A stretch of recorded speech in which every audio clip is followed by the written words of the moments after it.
اعوذ باللہ من الشیطان الرجیم بسم اللہ الرحمن الرحیم۔ ناظرین کرام، آپ کا میزبان ابن حسن آپ کو خوش آمدید کہتا ہے۔ ناظرین، آج کل 8 فروری سے لے کر لمحہ موجود تک جو انتخاب نہیں ہوئے ان کے اوپر بڑی ہاہکار مچی ہوئی ہے۔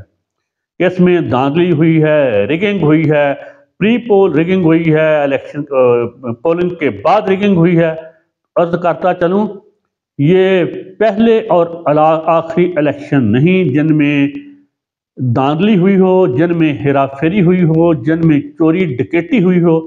پاکستان میں ہونے والا، اسلامی جمہوریہ پاکستان میں آج تک ہونے والا ایک بھی انتخاب ایسا نہیں جس میں یہ سارا تماشا، یہ سارا کنگر خانہ نہ ہوا ہو۔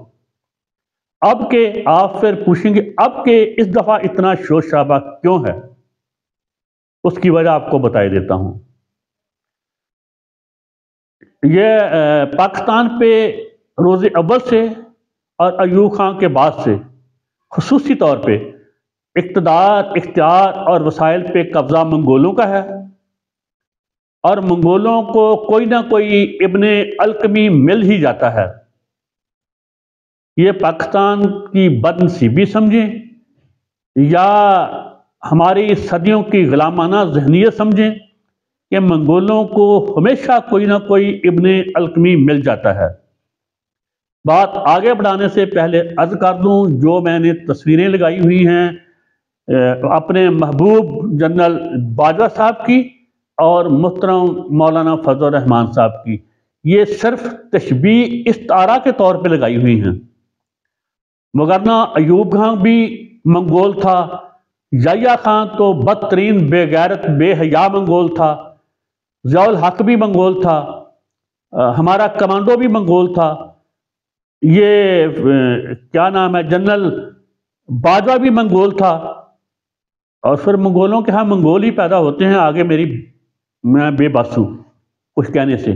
اسی طرح مولانا فضل الرحمان صاحب، جب اس کی منگولوں کے ساتھ بنی ہوتی ہے تو یہ خوش ہوتے ہیں، ایسے ہی عمران خان کی منگولوں کے ساتھ بنی ہوتی ہے تو وہ منگولوں کی تعریفیں کرتا ہے، نواز شریف کی منگولوں سے سیٹنگ ہوتی ہے تو وہ زرداری کی جس کی نہیں بنی ہوتی وہ پھر منگولوں کے خلاف ہو جاتا ہے۔ اور اس دفعہ جو نیا پن ہوا ہے وہ یہ ہے کہ تمام غلاموں نے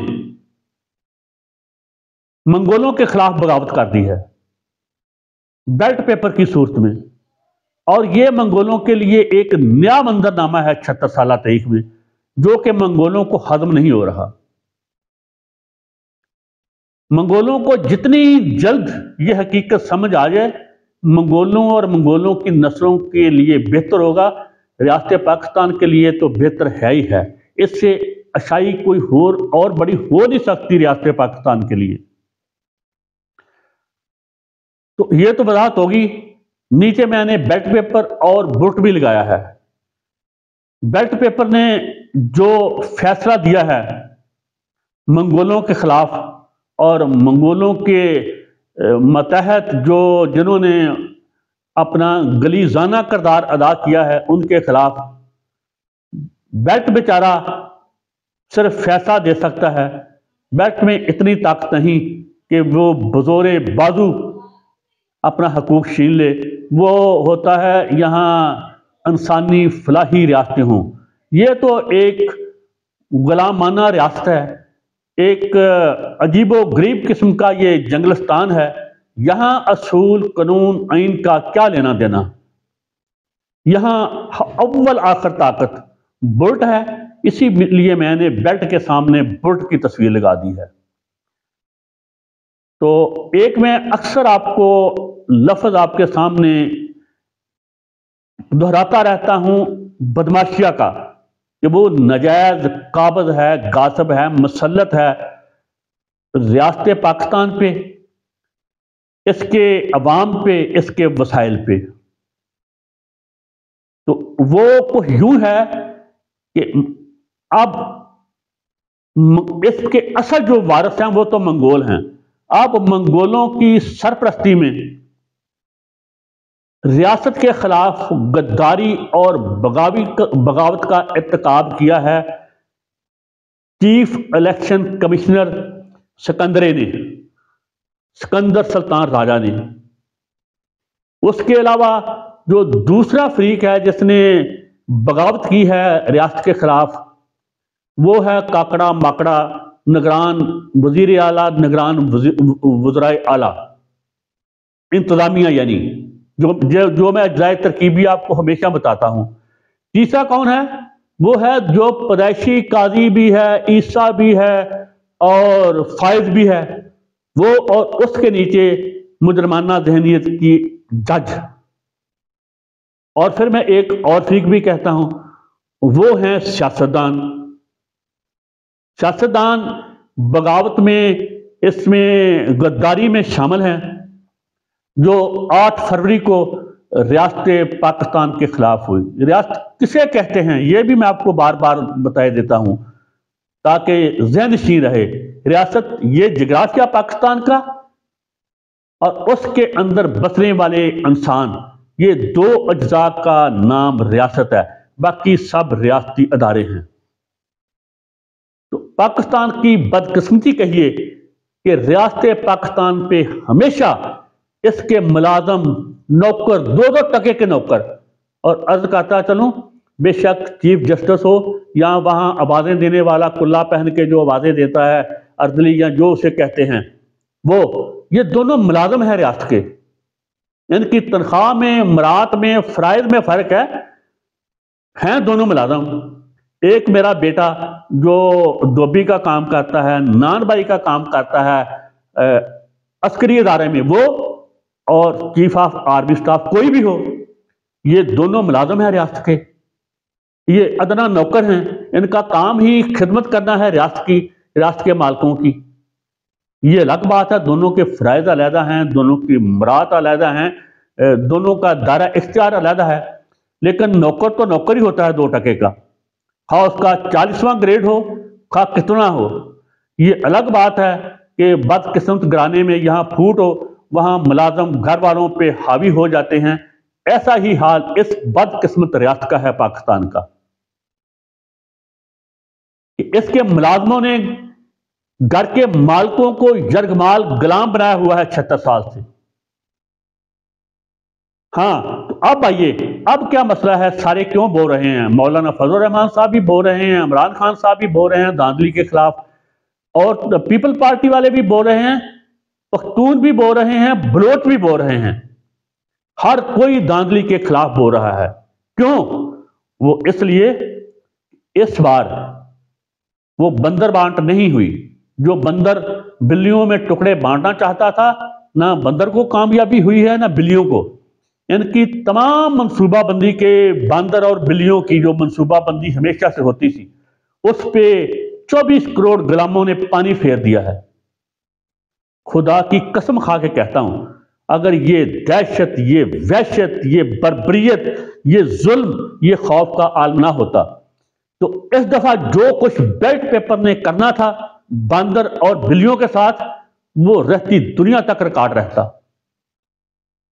لیکن اس خوف، اس دہشت، اس وحشت، اس بربریت، اس ظلم جبر کے ماحول میں بھی غلاموں نے جو کچھ ان کے ساتھ کیا ہے، ان کے لیے ڈوب مرنے کا مقام ہے۔ ہاں میں اکثر کہتا تھا کہ ریاست پاکستان کو خطرہ ہے، تو اب تو اس میں کوئی شک ہی نہیں رہا۔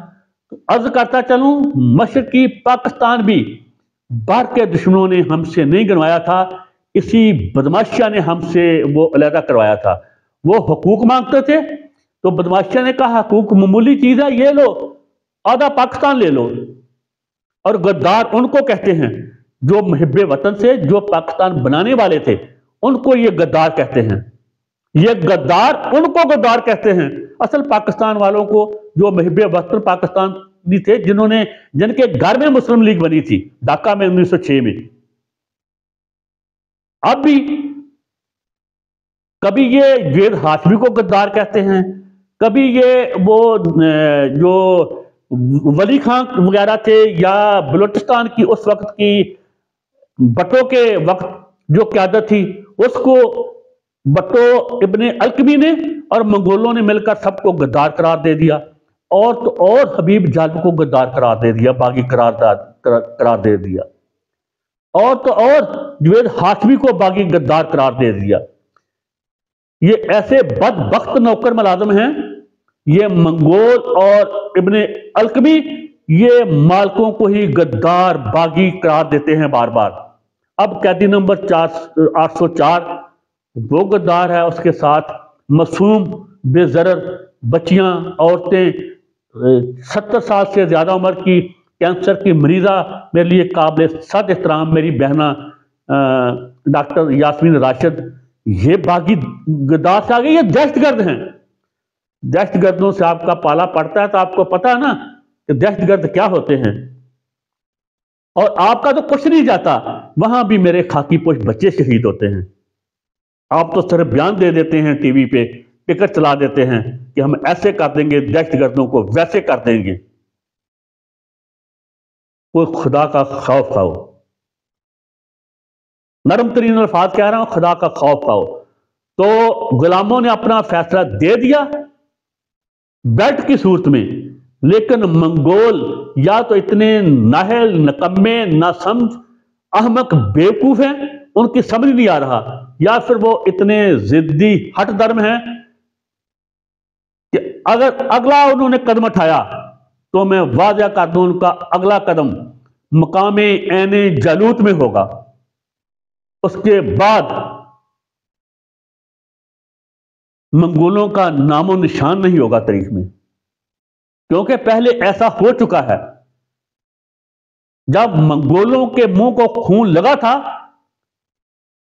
تو یہ رک نہیں رہے تھے، تو قانون قدرت حرکت میں آیا، تو پھر وہ غلام تھا جس نے ان کو مقام عین جالوت پہ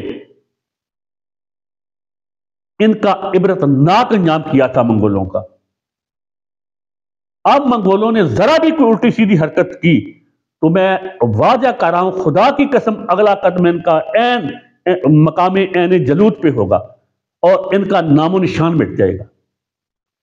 ریاست پاکستان انشاءاللہ قائم رہے گی۔ ان کا منصوبہ تھا مشرقی پاکستان کو علیحدہ کرنے کے بعد، بدماشیہ کا یہ منصوبہ تھا کہ پاکستان رہتا بھی ٹکڑے ٹکڑے ہو جائے، لیکن انشاءاللہ العزیز میرا رب کریم ہمیں اتنی طاقت ہمت دے گا کہ ہم بلوچ، پشتون، سندھی، گلگتی، بلتستانی، کشمیری، پٹھوہاری، براہوی، یہ سرائکی، ہم سب ایک جسم کی طرح بھائی بھائی جڑے رہیں گے انشاءاللہ العزیز۔ یہ ملک ترقی بھی کرے گا، مضبوط بھی ہوگا، خوشحال بھی ہوگا۔ اور اگر میری بات پہ کسی کو شک ہو تو وہ بلوچستان کو دیکھے جا کے، جو اس وقت مکمل لاک ڈاؤن ہے، وہ جا کے سندھ کی جو قوم پرست تنظیمیں ہیں ان کی جا کے تقریریں دیکھے، ان کے جلسے جلوس دیکھے کیا ہو رہا ہے، اور ہمارے جو دلوں میں نفرت ہے اس کا اندازہ تو آپ کو ہمارے بیلٹ پیپر سے ہو ہی گیا۔ اور اب اگر کسی کا ضمیر جاگتا ہے تو یہ بے غیرت لوگ بدماشیوں سے کہتے ہیں یہ پاگل ہے۔ ہاں، ہم جب تک ہم سب پاگل نہیں ہوں گے لیاقت چٹھا کی طرح یا شاہد جٹ کی طرح، اس وقت تک یہ جو لکڑ کا باندر ہے پنجاب پولیس کا، آئی جی ڈاکٹرز کا نام مجھے نہیں آتا، اور اس جیسے دوسرے بدماشیہ کے جتنے ہیں، تب تک آپ کو سمجھ نہیں آئے گی، آپ کے دماغ درست نہیں ہوں گے انشاءاللہ۔ جو وہ کہتے تھے نا، ہم پہلے بھی، اب پھر کہہ رہا ہوں، ہم چھین کے لیں گے آزادی، ہم چھین کے لیں گے اپنے حقوق، ہم آپ کو ظلم مزید نہیں کرنے دیں گے۔ مجھے پتا ہے کہ میرا انجام کیا ہو سکتا ہے، میرا انجام شہید ارشد شیخ کی طرح ہو سکتا ہے، عمران ریاض کی طرح ہو سکتا ہے۔ اگر مجھ سے نرم سلوک بھی کیا جائے تو مجھ پہ غداری، بغاوت اور افسانے کا مقدمہ ہو سکتا ہے۔ تو باغی غدار میں نہیں، باغی غدار عدلیہ ہے، چیف الیکشن کمشنر ہے، انتظامیہ ہے، اور منگول ہے جو ان کا سرپرست ہے، جنہوں نے ہمارے خلاف بغاوت کی ہے، غداری کی ہے، ہمارا مینڈیٹ چرایا ہے، ہمارے مینڈیٹ پہ ڈاکہ ڈالا ہے، ہمارا حق حکمرانی چرایا ہے۔ سب بدماشیہ غدار مرد آباد، پاکستان زندہ باد، پاکستان کے محب وطن عوام زندہ باد۔ اللہ حافظ۔